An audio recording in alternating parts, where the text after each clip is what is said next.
ಸಾಮಾನ್ಯವಾಗಿ ಬಾಳೆ ಕೃಷಿ ಎಲ್ಲರೂ ಮಾಡಿರ್ತಾರೆ. ರೈತರಾದಂತ ಕೀರ್ತಿ ಅವರು ನಮಗೆ ಈ ವಿಡಿಯೋದಲ್ಲಿ ಏನೆಲ್ಲ ಪ್ರಯೋಜನ ಇದೆ, ಅದರಿಂದ ನಷ್ಟ ಏನಿದೆ, ಲಾಭ ಏನಿದೆ ಅಂದ್ರೆ ಸಂಪೂರ್ಣ ಮಾಹಿತಿ ಈ ವಿಡಿಯೋದಲ್ಲಿ ನಿಮ್ಗೆ ತಿಳಿಸ್ಕೊಡ್ತಾರೆ. ಗುಂಪು ಬಾಳೆ ಆಗುತ್ತೆ ಅನ್ನೋ ಕಾನ್ಸೆಪ್ಟೇ ಇರಲಿಲ್ಲ. 4 ಬಾಳೆ ಗಿಡ ಇಕ್ಲಿಲ್ಲ ನೀವು ಅಂತ ಹೇಳ್ತಾ ಇದ್ರು. ನನಗೆ ಆವಾಗಲೂ ಅದು ಕಿವಿಗೆ ಬೀಳ್ತಾ ಇತ್ತು. ನಾನೇನು ಮಾಡಿದೆ, 4 ಬಾಳೆ ಶುರು ಮಾಡಿದೆ. ಮೇಂಟೆನೆನ್ಸ್ ಮಾಡ್ದಲ್ಲೇ ಗುಂಪು ಬಾಳೆ ಆಯ್ತು. ಏನು ₹1 ಖರ್ಚು ಮಾಡಿಲ್ಲ. ಖರ್ಚು ಮಾಡಿರೋದು ಅಂದ್ರೆ ನಾನು 4 ಬಾಳೆಕಂದು ಎತ್ಕೊಂಡ್ಬಂದಿರೋದಕ್ಕೆ ಮಾತ್ರ ಖರ್ಚು ಮಾಡಿರೋದು. 15 ದಿವಸದಲ್ಲಿ ನಾನು ಕನಿಷ್ಠ ಅಂದ್ರೆ 8-10 ಹಿಂಗೆ ಬಾಳೆಗಳನ್ನ ತಗೊಂಡು ಕೊಟ್ಟು ಬರ್ತಾ ಇರ್ತೀನಿ.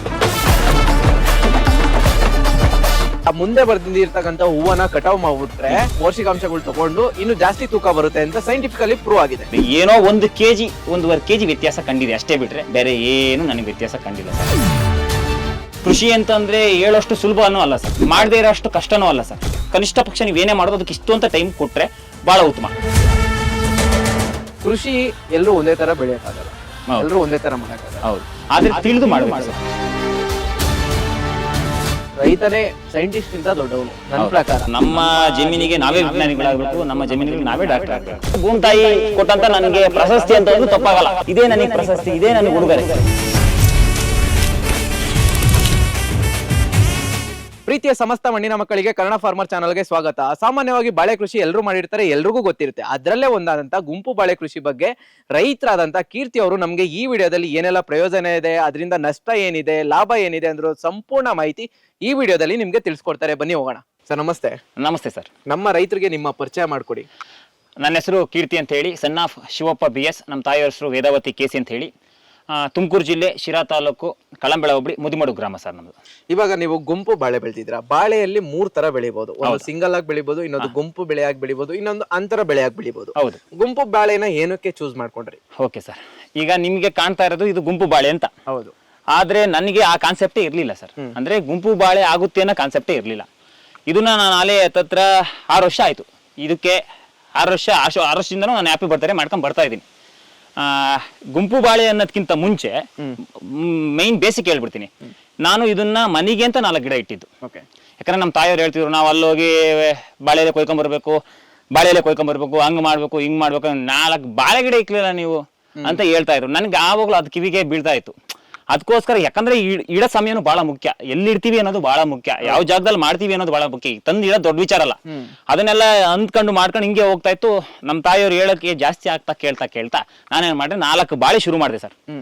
4 ಬಾಳೆ ಅಂತಂದ್ರೆ ಹೆಂಗೆ, ಚೌಕಾಕಾರದಲ್ಲಿ ಅಡಿಕೆ ಗಿಡ ಚೌಕಾಕಾರದಲ್ಲೂ ಟ್ರೈ ಮಾಡಿದೀನಿ, ಅಡಿಕೆ ಗಿಡ ಸೆಂಟ್ರಲ್ಲೂ ಟ್ರೈ ಮಾಡಿದೀನಿ. ಒಂದು ಗುಂಪು ಬಾಳೆಯಿಂದ ಇನ್ನೊಂದು ಗುಂಪು ಬಾಳಿಗೆ ಅಂತರ 10 ರಿಂದ 12 ಅಡಿ ಕೊಟ್ಟಿದ್ದೀನಿ ನಾನು. ಅದನ್ನು ಮಾಡಿ ಅದೇನಾಯ್ತು ಅಂತಂದ್ರೆ ನನಗೆ ಟೈಮ್ ಕೊಡಕ್ ಆಗ್ತಿರ್ಲಿಲ್ಲ. ಸರ್. ಟೈಮ್ ಕೊಡಕ್ ಆಗ್ತಿರ್ಲಿಲ್ಲ ಅಂತಂದ್ರೆ ಈಗ ಬೇರೆ ಎಲ್ಲ ಕೆಲಸಗಳನ್ನ ನಾವೇ ಮಾಡ್ಕೊಂತಿದ್ದ ಕಾರಣ ನಮ್ಗೆ ಟೈಮ್ ಕೊಡಕ್ ಆಗದಂತೆ ಇದೇನಾಗ್ಬಿಡ್ತು, ಹೋಗ್ತಾ ದಿನ ಕಳಿತಾ ಬಾಳೆನೇ ಗೊತ್ತಲ್ಲ, ಮಾತೆಗಳು ಹೊಡ್ಕಂತ ಆಟೋಮೆಟಿಕ್ ಆಗಿ ಅದೇ ಗುಂಪು ಬಾಳೆ ಆಯ್ತು ಸರ್. ಮೇಂಟೆನೆನ್ಸ್ ಮಾಡ್ದಲೆ. ಹೌದು, ಮೇಂಟೆನೆನ್ಸ್ ಮಾಡ್ದಲೆ ಗುಂಪು ಬಾಳೆ ಆಯ್ತು. ಹೌದು. ಇವಾಗ ಗುಂಪು ಬಾಳೆಯಲ್ಲಿ ಜನರು ಕೇಳೋ ಪ್ರಶ್ನೆ ಏನು ಅಂದ್ರೆ, ನಾರ್ಮಲ್ ಬಾಳೆ 2 ವರ್ಷದವರೆಗೂ ನಾವು ಒಳ್ಳೆ ಕ್ರಾಪ್ ನ ತಗೋಬಹುದು. ಹೌದು. ಏನು ಇಲ್ಲ ಅಂದ್ರೆ ಒಳ್ಳೆ ಗೊಬ್ಬರ ಹಾಕೊಂಡು 2 ವರ್ಷದವರೆಗೂ ತಗೋಬಹುದು. ಅಂತರ ಬೆಳೆಯಾಗಿ ಏನಾದ್ರು ಬೆಳೆದ್ರೆ ಅದು ನಾವು ಗೊಬ್ಬರ ಕೊಟ್ಟಂಗೆ ಬರ್ತಾ ಸೈಜ್ ಚಿಕ್ಕ ಆಗಿ ಬರ್ತಾನೆ ಇರುತ್ತೆ. ಬಾಳೆ ಯಾವತ್ತೂ ಸಾಯಲ್ಲ, ಬಹುವಾರ್ಷಿಕ ಬೆಳೆ ಬಾಳೆ. ಸೊ ಗುಂಪು ಬಾಳೆಯಲ್ಲಿ ನಾವು ಏನಂದ್ರೆ ಜನಗಳು ಹೇಳೋದು, ಇಷ್ಟೊಂದ್ ಮರಿಗಳು ಬರ್ತಾವಲ್ಲ, ಇಳುವರಿ ಕಮ್ಮಿ ಆಗಲ್ವಾ, ತೂಕ ಕಮ್ಮಿ ಆಗಲ್ವಾ? ಹೌದು. ಯಾಕಂದ್ರೆ ಒಂದೇ ಗಿಡಕ್ಕೆ ಕೊಟ್ರೆ ಅದು ಏನು ಪೌಷ್ಟಿಕಾಂಶಗಳು ಜಾಸ್ತಿ ತಗೊಂಡು ಇನ್ನು ಫಲವತ್ತತೆಯಿಂದ ಹೆಚ್ಚು ತೂಕ ಬರುತ್ತೆ ಅಂತ. ಆಯ್ತಾ ಸರ್. ಇನ್ನೊಂದು ಏನಾಗುತ್ತೆ ಅಂತಂದ್ರೆ, ನೀವು ಹೇಳಿದ ಪ್ರಶ್ನೆ ಬಂದ್ಬಿಡ್ತೀನಿ. ಇವಾಗ ಸಬ್ಸೆಪರೇಟ್ ಆಗಿ ಅದನ್ನೇ ಕಮರ್ಷಿಯಲ್ ಆಗಿ ಮಾಡ್ತಾರೆ, ಒಂದೊಂದೇ ಬಾಳೆ ಮಾಡ್ತಾರೆ. ಅದಕ್ಕೊಂದು ವರ್ಷ ಕಾಯ್ಲೇಬೇಕು. ಹೌದು. ಓಕೆ. ಆಮೇಲೆ ಈ ಗುಂಪು ಬಾಳೆ ಅಂತ ಬಂದಾಗ್ಲೂ 1 ವರ್ಷ ಕಾಯ್ಲೇಬೇಕು. ಅಂದ್ರೆ ಅದೇ ಬಾಳೆ ಆಗ್ಲಿ 1 ವರ್ಷ ಕಾಯ್ಲೇಬೇಕು. ಈಗ ಆತರ ಕಮರ್ಷಿಯಲ್ ಆಗಿ ಮಾಡಿದಾಗ ಏನಾಗುತ್ತೆ ಅಂತಂದ್ರೆ, ಅವರು 1 ವರ್ಷ ಕಾಯೋದ್ರ ಜೊತೆಗೆ ತಿಂಗಳು ಬರಲ್ಲ. ಅಂದ್ರೆ ಒಂದೇ ಸತಿ ಬಂದ್ಬಿಡುತ್ತೆ, ಒಂದೇ ಸತಿ ಮುಗ್ದೋಗ್ಬಿಡುತ್ತೆ. ಈ ಗುಂಪು ಬಾಳೆ ಯಾಕೆ ಅಂತಂದ್ರೆ, ಕನಿಷ್ಠ ಅಂತಂದ್ರೂ ನಮಗೆ ತಿಂಗಳಿಗೆ ಒಂದ್ಸತಿ ಅಥವಾ 20 ದಿವಸ ಅಥವಾ ತಿಂಗಳು ಅಥವಾ ತಿಂಗಳ ಮೇಲೆ 10 ದಿವಸ ಈ ತರ ನಮಗೆ ಸಿಗ್ತಾನೆ ಇರ್ತವೆ. ಅದರಲ್ಲೂ ಒಂದೇ ಗುಂಪು ಬಾಳೆ ಏನ್ ಇರುತ್ತೋ ಅದ್ರೊಳಗಡೆನೆ ಒಂದು ಆಲೆ ಹೂವು ಆಗ್ತಾ ಇರುತ್ತೆ, ಒಂದು ಆಲೆ ಒಂದು ಕೊನೆ ಬಂದಿರುತ್ತೆ, ಒಂದು ಆಲೆ ರೆಡಿ ಆಗ್ತಾ ಇರುತ್ತೆ. ಈ ತರ ಸಿಗುತ್ತಲ್ಲ ಸರ್. ಅದರಿಂದ ನಾವೇನ್ ಹೇಳ್ತೀವಿ ಅಂತಂದ್ರೆ, ಈಗ ಒಂದೇ ಗುಂಪು ಬಾಳೆ ಅಂತಲ್ಲ, ನಾನಾ ತರ ಗುಂಪು ಬಾಳೆಲ್ಲೂ ಬರ್ತಾ ಇರ್ತವೆ. ಈಗ ಕನಿಷ್ಠ ಅಂದ್ರೆ ನಾವು 15 ದಿವಸಕ್ಕೆ ಒಂದು 4 ಗೊನೆ, 5 ಗೊನೆ, 6 ಗೊನೆ ಈ ತರ ಕೊಡ್ಬೋದು. ಒಂದ್ ಸೆಕೆಂಡ್ ಹಂಗೆ ಬನ್ನಿ ಸರ್, ಇದನ್ನ ತೋರಿಸಿ ಸರ್. ಇದೇನಾಗಿದೆ ತೊಂದ್ರೆ, ಈಗ ಇದು ಗುಂಪು ಬಾಳೆ ಮಾಡಿದೀನಿ. ಈಗ ಸರ್ ಹೇಳಿದ್ರು 4-5 ಮಾಡೋದ್ರಿಂದ ಎಲ್ಲಾ ಸಾರಾಂಶ ಬೇರೆಕ್ಕೂ ಹೋಗೋದ್ರಿಂದ ಫಸಲು ಕಮ್ಮಿ ಅನ್ನೋದು, ಆಮೇಲೆ ಅಷ್ಟು ಪೋಷಕಾಂಶ ಇರಲ್ಲ. ಇದೇನಾಗಿದೆ, ಏನಾಗಿದೆ ಇದು? ಈಗ ಇದು ಗುಂಪು ಬಾಳೆನೆ. ಎಲ್ಲ ಅಕ್ಕಪಕ್ಕದಲ್ಲಿ ನೀವು ಏಳಿಸ್ಬೋದು, ನೀವು ಏಳಿಸಿದ್ರೆ ಲೆಕ್ಕ ತಗೊಂಡ್ರೆ 25 ಟೋಟಲ್ ಕಂದವೆ. ಟೋಟಲ್ ಬೇಕಾದ್ರೆ ನೀವು ಏಳಿಸಿದ್ರೆ 25 ಕಂದು ಸಿಗ್ತವೆ. ನಾವು ಏಳಿಸಿದೀನಿ ನಿಜ. ಆದ್ರೂ ಇದೇನಾಗಿದೆ ಅಂದ್ರೆ ಏನ್ ಕಾಂಪಿಟೇಷನ್ ಆಗಿ ಚೆನ್ನಾಗೇ ಬಂದಿದೆ ಅಲ್ಲ. ಬಟ್ ಒಂಬಾಳೆ ಬಂದು ಹೌದು ಅವಾಗ ಹೌದು ಸರ್, ಕರೆಕ್ಟ್. ಅಲ್ಲ, ಒಂಬಾಳೆ ಬಂದು ಕಮ್ಮಿ ಆದ್ರೂ ನಾನು ಹೇಳೋದೇನಂದ್ರೆ ಕನಿಷ್ಠ ನಮಗೆ 8 ರಿಂದ 10 ಕೆಜಿ ಸಾಕು. ಕಾಂಡ ಬಿಡಿ, ಕಾಂಡ ಇದು ಗೊಬ್ಬರಕ್ಕಾಗುತ್ತೆ, ಬಟ್ ಇಳುವರಿ ಬರುತ್ತಲ್ಲ. ಹೌದು ಸರ್. ಬಾಳೆ ಬೆಳೆಯೋದೇನಕ್ಕೆ? ಮೇನ್ಲಿ ಬೆಳೆಯೋದು ಒಂದು ಪೂಜೆಗೆ ಅಥವಾ ಮಾರಾಟಕ್ಕೆ. ಬಟ್ ಗೊಬ್ಬರಕ್ಕೆ ಬೆಳೆಯೋದು ತುಂಬಾ ಕಮ್ಮಿ. ಅದು ಆಟೋಮೆಟಿಕ್ ಗೊಬ್ಬರ ಆಗುತ್ತೆ. ಹೌದು, ಅದು ನಂಗೆ ಬಿಟ್ರೆ ಆಟೋಮೆಟಿಕ್ ಆಗಿ ಗೊಬ್ಬರ ಆಟೋಮೆಟಿಕ್ ಗೊಬ್ಬರ ಆಗುತ್ತೆ. ಯಾರು ಗೊಬ್ಬರ ಆಗ್ಬೇಕು ಅಂತ ಬಾಳೆನ ಇದುವರೆಗೂ ಬೆಳೆದಿದ್ದವ್ರ ಸಂಖ್ಯೆ ಒಬ್ರು ಇಲ್ಲ. ಹೌದು, ನಿಜ. ಕರೆಕ್ಟಾ? ಹೌದು ಸರ್. ಸೊ ಇದ್ ನೀವ್ ಹೇಳೋ ಪ್ರಕಾರ ಕಾಂಡ ಬಲಿಷ್ಠವಾಗಿ ಬಂದಿದೆ, ಹೌದು, ನೋಡಿದ್ರೆ ಗೊತ್ತಾಗ್ತಾ ಇದೆ. ಆದ್ರೆ ಇಳುವರಿ ಬಾಳೆಗೊನೆ ಇದೆಯಲ್ಲ, ಹೌದು, ಅದು ಅಷ್ಟು ಪ್ರಮಾಣದಲ್ಲಿ ಬರುತ್ತಾ? ನಾವು ಸಿಂಗಲ್ ಆಗಿ ಬೆಳಿತೀವಲ್ಲ, ಅಷ್ಟು ಪ್ರಮಾಣದಲ್ಲಿ ಬರುತ್ತೆ? ಇಲ್ಲ, ಅನ್ಕೊಂಡಷ್ಟು ಪ್ರಮಾಣದಲ್ಲಿ ಬರದೇ ಇರ್ಬೋದು ಸರ್. ಆದ್ರೆ ಈಗ ಒಂದು ಗೊನೆಯಲ್ಲಿ ನಮ್ಗೆ ಕನಿಷ್ಠ ಅಂದ್ರೆ 8 ಕೆಜಿ ಸಾಕು, 8 ರಿಂದ 10 ಕೆಜಿ ಸಾಕು. ಈಗ ನಾವು ಸಿಂಗಲ್ ಆಗಿ ಬೆಳೆಯೋದ್ರಿಂದ ಅದರಲ್ಲಿ 15 ಕೆಜಿ 16 ಕೆಜಿ ತೆಗಿತಾರೆ, ನಿಜ. ಹೌದು. ಈಗ ನಾವು ಇದ್ರಲ್ಲಿ ನಮ್ ಗುಂಪು ಬಾಳೆಯಲ್ಲಿ ಕನಿಷ್ಠ 8 ರಿಂದ 10 ಕೆಜಿ ಬರ್ಲಿ ಸಾಕು. ಇವಾಗ ಈಗ ಇದು ಕಟಾವ್ ಆಗೋದ್ರೊಳಗಡೆ ನೆಕ್ಸ್ಟ್ ಇನ್ನೊಂದು ರೆಡಿ ಆಗಿರುತ್ತಲ್ಲ ಸರ್. ಅದಾದ್ಮೇಲೆ ನೆಕ್ಸ್ಟ್ ಇನ್ನೊಂದು ರೆಡಿ ಆಗಿರುತ್ತಲ್ಲ, ಇನ್ನೇನ್ ಬೇಕು? ಸೊ ಈ ಗುಂಪು ಬಾಳೆ ಬೆಳೆಯೋದ್ರಿಂದ ನಿಮ್ಗೆ ಇನ್ನೊಂದು ಅಡ್ವಾಂಟೇಜ್ ಇದೆ. ಏನು ಅಂದ್ರೆ, ಇವಾಗ ನೀವ್ ಹೇಳಿರೋ ಪ್ರಕಾರ ಒಂದ್ ಸಿಂಗಲ್ ಆಗಿ ಬೆಳೆದ್ರೆ ಅದು 1 ವರ್ಷಕ್ಕೆ ಒಂದೇ ಕೊಡೋದು, ಒಂದು ಜಾಗದಲ್ಲಿ ಇಲ್ಲ ಆಗಿದೆ. ಬಟ್ ಇಲ್ಲಿ ಗುಂಪು ಬಾಳೆ ಬೆಳೆಯೋದ್ರಿಂದ 1 ವರ್ಷದಲ್ಲಿ 3-4 ಗೊನೆ ಕಟಾವ್ ಮಾಡ್ಕೊಬಹುದು. ಇದೊಂದು ಅಡ್ವಾಂಟೇಜ್. ಕಂದುಗಳನ್ನ ಎಪ್ಕೊಂಡು ನಾವು ಬೇರೆ ಕಡೆ ಶಿಫ್ಟ್ ಮಾಡ್ಕೋಬಹುದು. ಅದ್ ಎಲ್ಲಾದ್ರಲ್ಲೂ ಮಾಡ್ಕೊಬಹುದು. ಲೈಕ್ ನಾರ್ಮಲ್ ಆಗಿ ಬೆಳೆದ್ರೂ ಮಾಡ್ಕೊಬಹುದು, ಇದ್ರಲ್ಲೂ ಮಾಡ್ಕೊಬಹುದು. ಇದಾದ್ಮೇಲೆ ಇನ್ನೊಂದ್ ಏನ್ ಅಡ್ವಾಂಟೇಜ್ ಅಂದ್ರೆ, ಯಾವ್ದೇ ಒಬ್ಬ ರೈತ ಏನಾದ್ರೂ ಗುಂಪು ಬಾಳೆ ಬೆಳೆದ್ರೆ ಮೇಂಟೆನೆನ್ಸ್ ಇರಲ್ಲ, ಒಂದು ಮರಿ ಕಟ್ ಮಾಡ್ಬೇಕು ಅಂತ ಏನಿರಲ್ಲ, ಅದ್ರ ಪಾಡಿಗೆ ಅದ್ ಬೆಳೀತಾ ಇರುತ್ತೆ, ಅದ್ರ ಪಾಡಿಗೆ ಅದ್ ಫಲ ಕೊಡ್ತಾನೆ ಇರುತ್ತೆ. ಸರ್, ಈ ಸಮಯದಲ್ಲಿ ಇನ್ನೊಂದು ಹೇಳಕ್ ಇಷ್ಟಪಡ್ತೀನಿ. ಈಗ ಏನಾಗುತ್ತೆ ಅಂದ್ರೆ, ಕಮರ್ಷಿಯಲ್ ಆಗಿ ಬಾಳೆ ಬಾರ್ದಾಗ ಅದಕ್ಕೆ ಸಪೋರ್ಟ್ ಗೆ ಅಂತ ಹೇಳಿ ಕಡ್ಡಿ ಕೊಡ್ಬೇಕಾಗುತ್ತೆ, ಇನ್ನೊಂದು ಗಾಳಿ ಪಡ್ತಾ ಬಂದು ಬಿಡುತ್ತೆ. ಹೌದು, ಈ ಬನ್ನಿ ಟೈಮ್ ಅಲ್ಲಿ, ಈ ಆಷಾಢ ಟೈಮ್ ಅಲ್ಲಿ ಸಿಕ್ಕಾಪಟ್ಟೆ ಗಾಳಿಯಾಗಿ ಬಿದ್ದು ಆ ಫಸ್ಲೇ ಅವ್ರ ಕೈ ಸಿಗಲ್ಲ. ಅಂದ್ರೆ ಬಾಳೆಗೊನೆ ಬರಕಿನ ಮುಂಚೆನೆ, ಬಾಳೆಗೊನೆಗಿನ ಬರಕಿನ ಮುಂಚೆನೆ ಆ ತರ ಅವ್ರಿಗೆ ನಷ್ಟ ಆಗೋ ಚಾನ್ಸ್ ಇರುತ್ತೆ. ಅದೇ ಗುಂಪು ಬಾಳೆಲಿ ಏನಾಗುತ್ತೆ ಅಂದ್ರೆ, ಜಾಸ್ತಿ ಜಾಸ್ತಿ ಇರೋದ್ರಿಂದ, ಕಂದುಗಳು ಜಾಸ್ತಿ ಆಗೋದ್ರಿಂದ ಏನ್ ಬಾಳೆ ಗಿಡ ಇರುತ್ತೆ ಅಂದ್ರೆ, ಗೊನೆ ಬಂದಿರ ಒಂದು ಬಿಟ್ಟು ಇನ್ನೊಂದು ಬಿಟ್ಟು ಬಿಟ್ರೆ ಯಾವ್ದೇ ಕಾರಣಕ್ಕೂ ಬೀಳಂತ ಚಾನ್ಸಸ್ ಇರಲ್ಲ ಸರ್.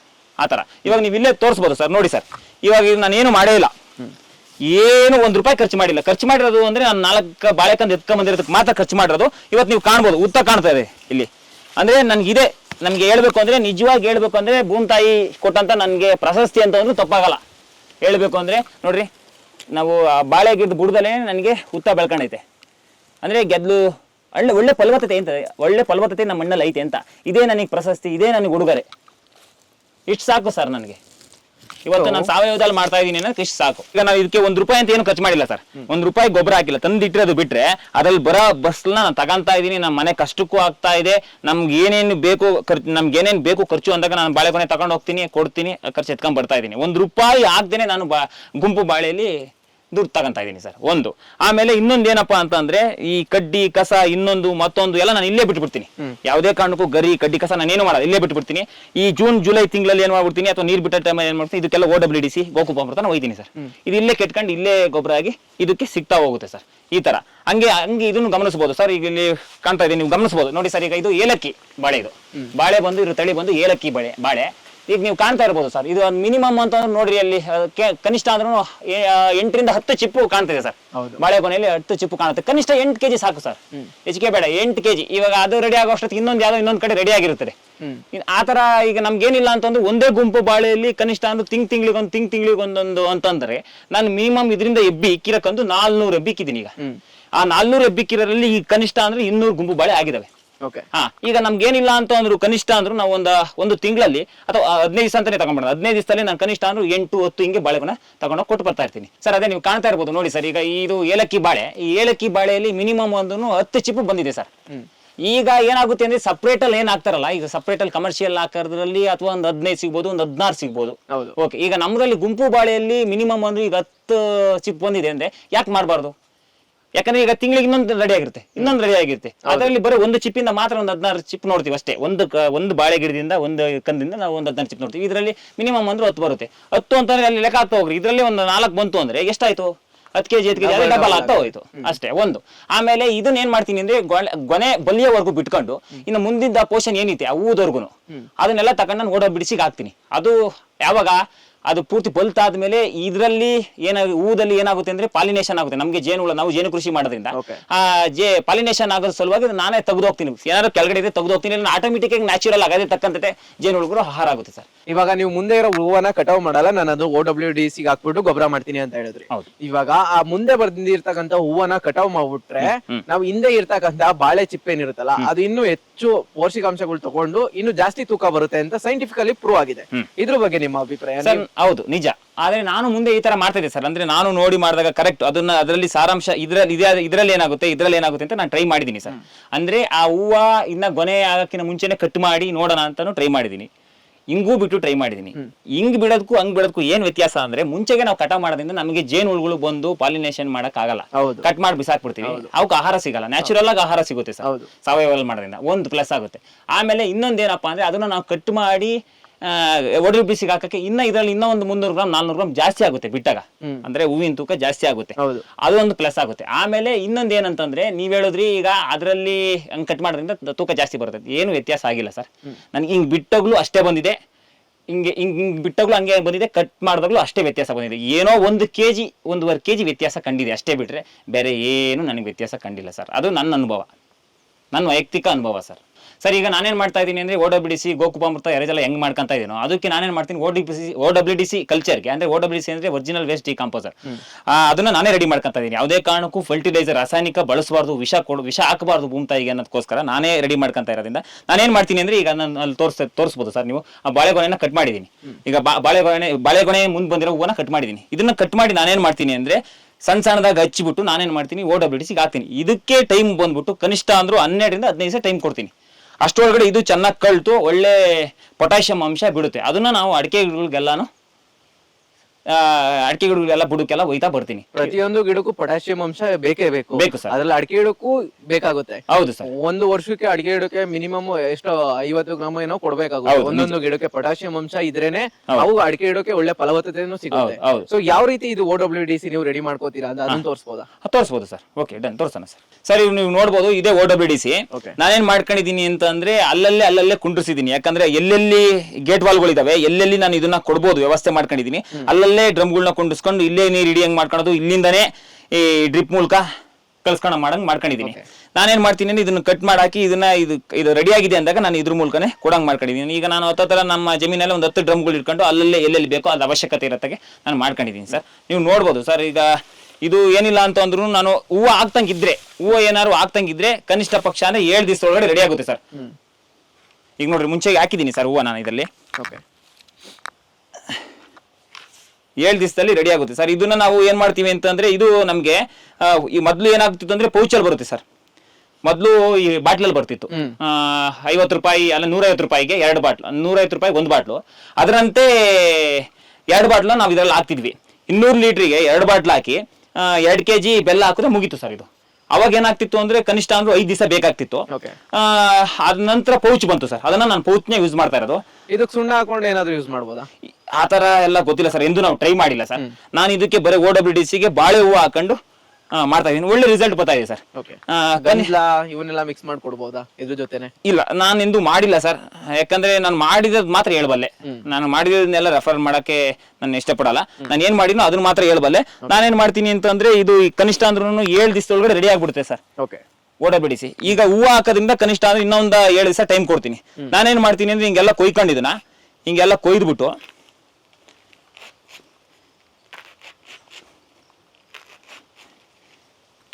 ಈ ತರ ಎಲ್ಲ ಕೊಯ್ದ್ಬಿಟ್ಟು ನಾನೇನ್ ಮಾಡ್ತೀನಿ ಅಂದ್ರೆ, ಈ ಕಡೆ ಹಿಂಗೆಲ್ಲ ಹಚ್ಚಾಕ್ತೀನಿ ಸರ್. ಇದ್ರೊಳಗಡೆ ಈ ತರ ಹಚ್ಚಾಕೋದ್ರಿಂದ ಅದೇನಾಗುತ್ತೆ ಅಂದ್ರೆ, ಕಳ್ತು ಅದ್ರ ಸಾರಾಂಶ ಎಲ್ಲ ಇದ್ರಾಗ ಬಿಟ್ಕೊಂಡು ನಮಗೆ ಪೊಟ್ಯಾಶ್ ಆಗಿ ಕನ್ವರ್ಟ್ ಆಗುತ್ತೆ ಸರ್. ಈ ತರ ಮಾಡ್ಬೋದು. ಈ ತರ ವೇಸ್ಟ್ ಮಾಡಬಹುದು. ನಾವು ಅಲ್ಲೇ ಬಿಟ್ಟು ವೇಸ್ಟ್ ಆಗೋ ಬದಲು ಇದ್ರಲ್ಲಿರೋ ಸಾರಾಂಶನ, ಇದ್ರಲ್ಲಿರೋ ಕಂಟೆಂಟ್ನ ನಾವು ಹಿಂಗೆ OWDC ಬಳಸೋದ್ರಿಂದ ನಮಗೆ 200 ಲೀಟರ್ ಡ್ರಮ್ ಅಲ್ಲಿ ಪೊಟ್ಯಾಶ್ ಆಗಿ ಕನ್ವರ್ಟ್ ಆಗುತ್ತೆ ಸರ್. ಸೊ ಇವಾಗ ಕಟ್ ಮಾಡಿ ಹಾಕ್ತಾ ಇದೀರಲ್ಲ? ಹೌದು ಸರ್. ಈ ಕಟ್ ಮಾಡಿ ಹಾಕಿರೋದು ಕಂಪ್ಲೀಟ್ ಕೊಳಿಯುತ್ತಾ ಅಥವಾ ಏನಾದ್ರೂ ಅದು ಪೀಸಸ್ ಹಂಗೆ ಇರುತ್ತಾ? ಇಲ್ಲ, ಹಂಗೆ ಇರುತ್ತೆ ಸರ್. ಇದ್ರಲ್ಲಿರೋ ರಸ ಏನಿತ್ತು ಅದು ಬಿಡ್ಕೊಳುತ್ತೆ ಸರ್. ಇದ್ರಲ್ಲಿರೋ ಪೊಟಾಶಿಯಂಶ ಏನಿತ್ತು ಅದು ಬಿಡ್ಕೊಳುತ್ತೆ. ನಾವು ಇನ್ನ ಜಾಸ್ತಿ ದಿನ ಬಿಟ್ರೆ ಇನ್ನ ಕಳ್ತು ಮಾಡುತ್ತೆ ಸರ್. ಅದಕ್ಕೆ ನಾನು ಏನ್ ಮಾಡ್ತಿದ್ದೀನಿ ಅಂದ್ರೆ, ಇದು ಎಲ್ಲ ಏನ್ ಕಸ ಇಲ್ಲ ನಿಮ್ಗೆ ಕಾಣುತ್ತಲ್ಲ ಸರ್, ಇದು ದಿನ ಕಳಿತಾ ಕಳ್ತಾದ್ಮೇಲೆ ಅದು ತಳಕ್ ಹೋಗಿ ಕುಕ್ಕೊಳುತ್ತೆ. ನಾವ್ ಯಾವಾಗ ತಿರುಗಿಸ್ತೀವಿ ಅವಾಗ ಮ್ಯಾಲಕ್ ಬರುತ್ತೆ. ಇದು ತಿರುಗಿಸಿ ನಾನು ಒಂದು ಅರ್ಧ ಗಂಟೆ ಬಿಟ್ಟಾಗ ಅದೆಲ್ಲ ತಿಳಿ ಎಲ್ಲ ಕೆಳಗೆ ಇಳಿಯುತ್ತೆ ಸರ್. ಇದೇನ್ ನೀರಿನ ಅಂಶ ಏನಿರುತ್ತೋ ಅದನ್ನು ಮಾತ್ರ ನಾನು ತಗೊಂಡು ಹೋಗ್ತೀನಿ. ಮಿಕ್ಕಂತ ಅದರೊಳಗಡೆ ಇರೋದ್ರಿಂದ ದಿನ ಕೊಟ್ಟಂಗೆ ಟೈಮ್ ಕೊಟ್ಟಂಗೆ ನಾವು ಅದನ್ನ ಎತ್ಕೊಳಲ್ವಲ್ಲ, ಅದರಲ್ಲಿ ಬಿಡ್ತೀವಲ್ಲ, ಕಳಿತಿರುತ್ತೆ ಸರ್, ಏನೂ ಆಗಲ್ಲ. ಇವಾಗ ನಿಮ್ಮ ಪ್ರಕಾರ ಯಾರೋ ಒಬ್ಬ ರೈತ ಗುಂಪು ಬಾಳೆ ಬೆಳೆಯೋದು ಬೆಟರಾ ಅಥವಾ ನಾರ್ಮಲ್ ಕಮರ್ಷಿಯಲ್ ಕ್ರಾಪ್ ಬೆಳೆಯೋದು ಬೆಟರಾ? ಸರ್ ನನ್ನ ಪ್ರಕಾರ ಗುಂಪು ಬಾಳೆ ಮಾಡೋದೇ ಉತ್ತಮ. ಯಾಕೆಂದ್ರೆ ಅದೇ ನಾನು ಹೇಳಿದ್ನಲ್ಲ ಸರ್, ಈಗ ಏನಾಗುತ್ತೆ ಅಂತಂದ್ರೆ ಗುಂಪು ಬಾಳೆ ಕಮರ್ಷಿಯಲ್, ಇದನ್ನ ಯಾವ ಸಪರೇಟ್ ಆಗಿ ಏನ್ ಬಾಳೆ ಬೆಳಿರ್ತಾನೆ ಅದು ಬೆಳೆದಾಗ ಏನಾಗುತ್ತೆ ಅಂದ್ರೆ ಗಾಳಿ ಪಾಳಿ ಬಂದು ಮುರ್ಕೊಂಡು ಬಿದ್ದು ಮೇಂಟೆನೆನ್ಸ್ ಜಾಸ್ತಿ, ಮೇಂಟೆನೆನ್ಸ್ ಲೇಬರ್ಗಳ ಅವಶ್ಯಕತೆ ಜಾಸ್ತಿ. ಹೌದು ಇದೆ ಸರ್. ಇದನ್ನ ಮಾಡೋದ್ರಿಂದ ಕನಿಷ್ಠ ಪಕ್ಷ ನಮ್ಗೆ ಏನು ಮೇಂಟೆನೆನ್ಸ್ ಇಲ್ಲ. ನಾನು ಹೇಳ್ತಿದ್ದೀನಲ್ಲ, ನಾನು ಏನು ಮಾಡೇ ಇಲ್ಲ, ಸುಮ್ನೆ ಅದ್ರ ಬರೋದನ್ನ ತಗೊಂತಾ ಇದೀನಿ ಅಷ್ಟೇ. ಅದ್ರಲ್ಲೂ ನಾನು ಹೇಳ್ತಿದ್ದೀನಲ್ಲ, ತಿಂಗಳಲ್ಲಿ 5 ಅವರ್ ಅಂತ ಎತ್ತಿಡ್ತೀನಿ. ಏನಕ್ಕೆ ಎತ್ತಿಡ್ತೀನಿ? ಅದ್ರಲ್ಲಿ ಏನಾದ್ರು ಕಂದ್ ಬೇಕಾ, ಕಂದ್ಗಳ್ ಬೇಕು ಅಂದ್ರೆ ಮಾತೆಗಳನ್ನ ಬೇಕಾ ಎತ್ತಿಕ್ಕಂತೀನಿ. ಯಾಕಂದ್ರೆ ನಾವು ನಮಗ್ ಬೇಕಲ್ಲ, ಜಾಸ್ತಿ ಮಾಡ್ತಾ ಹೋಗ್ತಾ ಇದೀನಿ ಸರ್, ಎತ್ತಿಕ್ಕಂತೀನಿ. ಇಲ್ವಾ ಹೂವು ಏನಾರ ಕಟ್ ಮಾಡ್ಬೇಕಾ, ಈ ತರ ಕಟ್ ಮಾಡಿ ಹಾಕಕ್ಕೆ ಇಷ್ಟವರು ಅಂತ ಬಿಟ್ಟಿದೀನಿ ಸರ್. ನಾನು ಹೇಳೋದೇನಂದ್ರೆ, ಕನಿಷ್ಠ ಪಕ್ಷ ನೀವೇನೇ ಮಾಡೋದು ಅದಕ್ಕೆ ಇಷ್ಟು ಅಂತ ಟೈಮ್ ಕೊಟ್ರೆ ಬಹಳ ಉತ್ತಮ. ಆ ತರ ಮಾಡ್ತಾ ಇದೀನಿ ಸರ್. ಇವಾಗ ಗುಂಪು ಬಾಳೆ ಬೆಳೆಯೋದ್ರಿಂದ ದ್ವಿದಳ ಆದಾಯ ಬರುತ್ತೆ. ನಿಮ್ಮ ತೋಟಗಳಿಗೆ, ನಿಮ್ಮ ಗಿಡಗಳಿಗೆ ಬೇಕಾದಂತ ಪೊಟ್ಯಾಷಿಯಂ ಅಂಶ ನೀವೇ ತಯಾರು ಮಾಡ್ಕೊಬಹುದು. ಹೌದು. ಮತ್ತೆ ಈಸಿ ಮೇಂಟೆನೆನ್ಸ್, ಲೇಬರ್ ಇಲ್ಲ. ಹೌದು ಸರ್. ಇವಾಗ ಯಾವ್ದೋ ಒಂದ್ ಬದಿನಲ್ಲಿ ಸುಮ್ನೆ ಖಾಲಿ ಇತ್ತು ಅಂದ್ರೆ ಅಲ್ಲಿ ಗುಂಪು ಬಾಳೆ ಹಾಕೋಬಹುದು. ಹೌದು, ಮಾಡ್ಬೋದು ಸರ್. ಆಮೇಲೆ ಯಾವುದೇ ಕಾರಣಕ್ಕೂ ಗಿಡಗಳು ಬೀಳಲ್ಲ ಸರ್. ಈಗ ಯಾಕಂದ್ರೆ ನಾನು ನಾವ್ ಏನ್ ಹೇಳ್ತೀನಿ ಅಂದ್ರೆ, ಮೇಯ್ನು ಹಿಂದು ಮುಂದು ಎಡಗಡೆ ಬಲ್ಗಡೆ ಇರ ಮಾತೇನ ಬಿಟ್ಟು ಉಳಿದಿದ್ದೆ ಎಂತ ಎಕ್ಸ್ಟ್ರಾ ಬೆಳೆ ಇರ್ತದಲ್ಲ, ದೂರ ಬೆಳೆ, ಅದನ್ನ ಎಬ್ಬಿಕೊಂಡ್ರೆ ಏನು ತೊಂದರೆ ಇಲ್ಲ. ನಾವ್ ಯಾವುದೇ ಕಾರಣಕ್ಕೂ ಅದ್ರ ಮುಂದೆ ಅದ್ರ ಹಿಂದೆ ಅದನ್ನ ಎಬ್ಬಿಕ್ಬಾರ್ದು. ಅದನ್ನೇನು ಎಬ್ಬಿಕ್ದೆ ಅಂದ್ರೆ ಸಪೋರ್ಟ್ ಇರಲ್ಲ. ಇವತ್ತಲ್ಲ ನಾಳೆ ಅದ್ ಗಾಳಿಗೋ ಅಥವಾ ಬಾಳೆಗೊನೆ ದಪ್ಪ ಆದಾಗಲೂ ಬೀಳುತ್ತೆ ಸರ್.